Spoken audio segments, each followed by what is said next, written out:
조 바이든 미국 대통령이 러시아의 우크라이나 침공 가능성에 대비해 미군 3,000명의 동유럽 추가 배치를 승인했습니다. 국방부는 며칠 내에 이동할 것이라고 밝혔는데요. 네, 워싱턴 연결해서 소식 들어보겠습니다. 이경희 특파원. 네, 워싱턴입니다. 네, 협상 교착 국면에서 파병 지시가 내려졌다고요? 그렇습니다. 미국과 러시아는 어제도 외교 수장들이 협상에 나섰지만 이견을 좁히는 데는 실패했는데요. 이런 상황에서 조 바이든 미국 대통령은 미군 3,000명의 동유럽 추가 파병을 승인했습니다.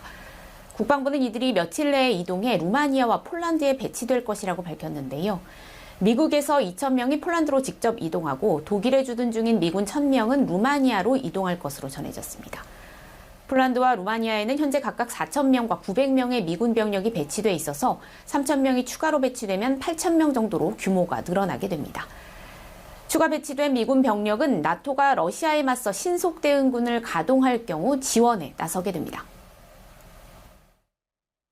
These movements are unmistakable signals to the world that we stand ready to reassure our NATO allies and deter and defend against any aggression.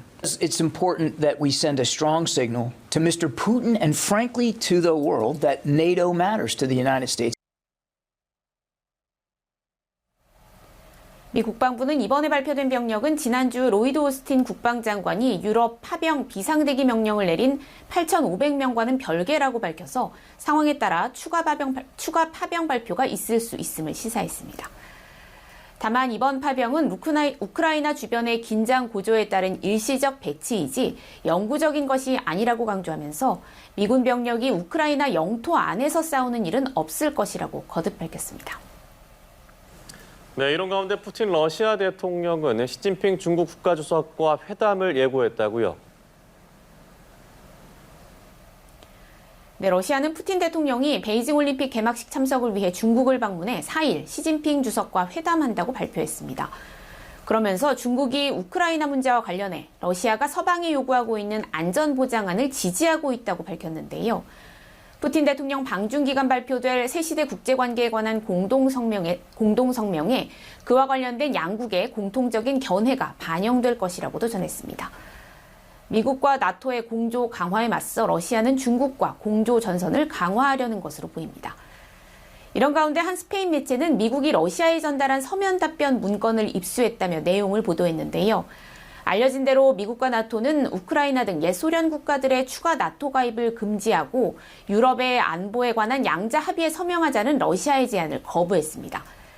대신 미국과 나토는 유럽 안보협력기구와 같은 다른 기구를 통해 군축과 실내구축 협상을 하자고 제안했는데요.